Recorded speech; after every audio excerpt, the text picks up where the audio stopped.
جانے والی نماز با جماعت نماز سے افضل کوئی نماز نہیں۔ میرا گمان یعنی خیال ہے کہ آپ میں سے جو اس میں شریک ہوگا اس کے گناہ معاف کر دیے جائیں گے۔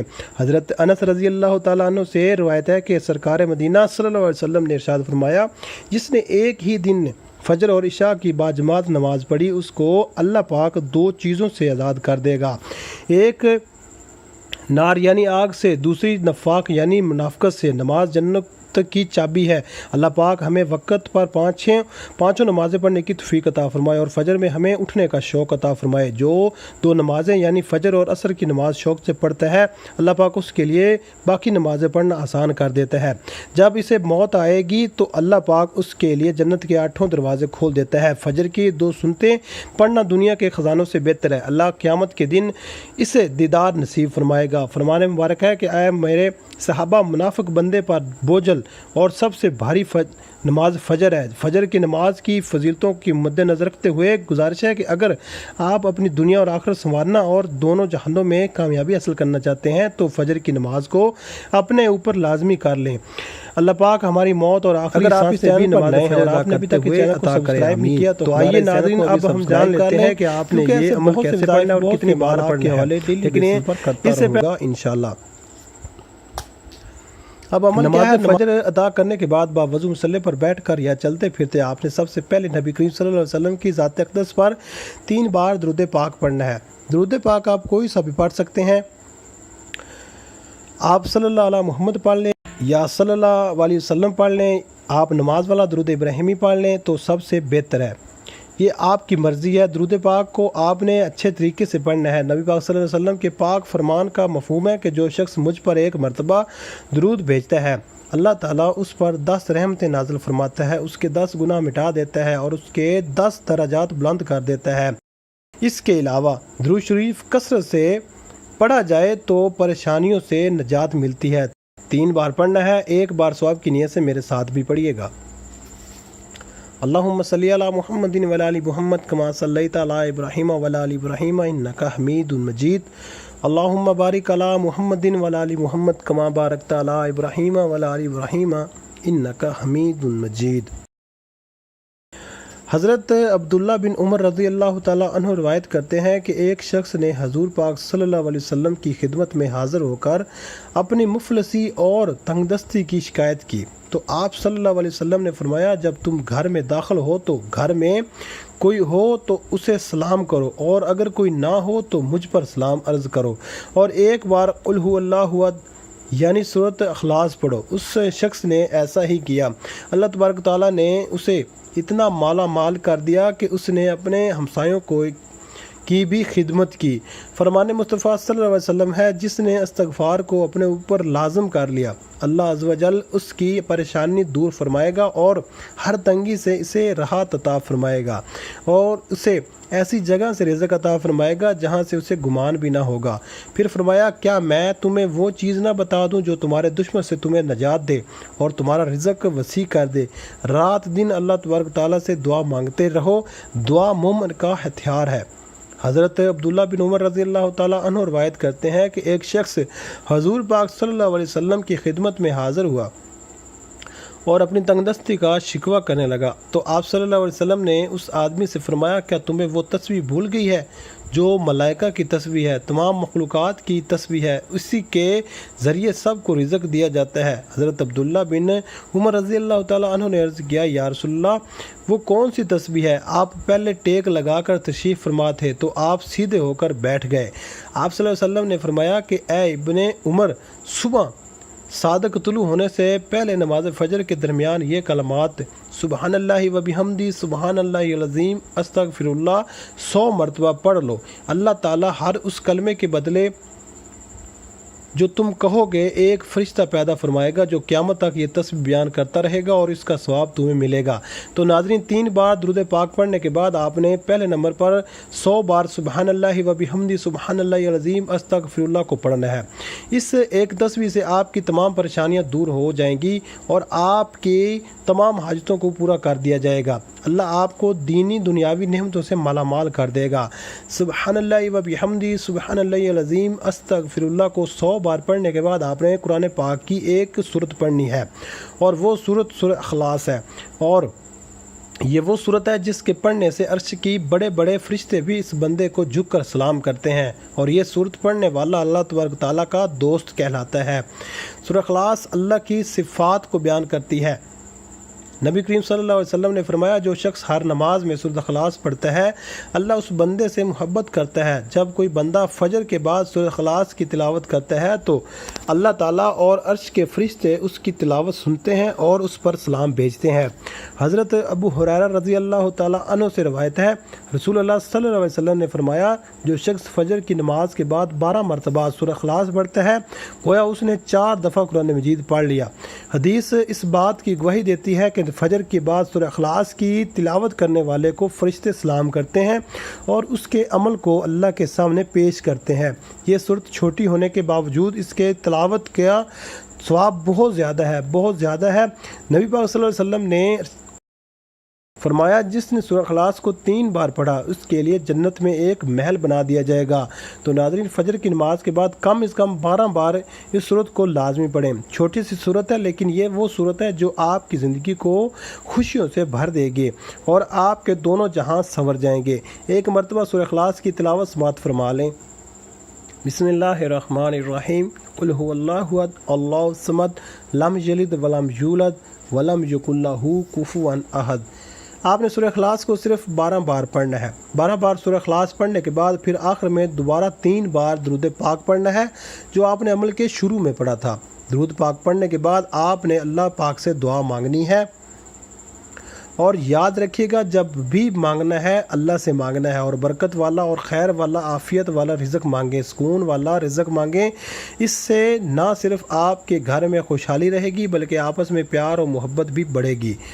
ہر بندہ دن رات زیادہ سے زیادہ پیسہ کمانے کے چکر میں بہت سارے راستے اختیار کرتا ہے، تو کوشش کریں کہ آپ نے مختصر راستہ نہیں اختیار کرنا۔ آپ نے کام پہ آپ نے مکمل توجہ دینی ہے، رزق حلال کمانا ہے، محنت کرنی ہے۔ اس سے اللہ پاک آپ کے اوپر ڈھیروں برکتیں اور رحمتیں نازل فرمائے گا۔ ناظرین، کوئی بھی وظیفہ نماز کے بغیر مکمل نہیں ہوتا۔ آپ نے 5 وقت کی نماز ادا کرنی ہے اور حسب توفیق صدقہ خیرات بھی دینا ہے۔ اللہ پاک سے دعا ہے کہ اللہ پاک ہم سب کے صغیرہ و کبیرہ گناہ معاف فرمائے، آمین۔ اللہ تبارک تعالیٰ ہم سب کا حامی ناصر ہو۔ اللہ تبارک تعالیٰ سے دعا ہے کہ اللہ تبارک تعالیٰ تمام امت مسلمہ پر اپنا رحم اور اپنا کرم فرمائے، آمین یا رب العالمین۔ اپنے رزق میں برکت، وسعت اور کشادگی کے لیے اللہ تعالیٰ کے 99 ناموں میں سے کوئی ایک نام کمنٹ میں ضرور لکھ دیا کریں۔ شکریہ۔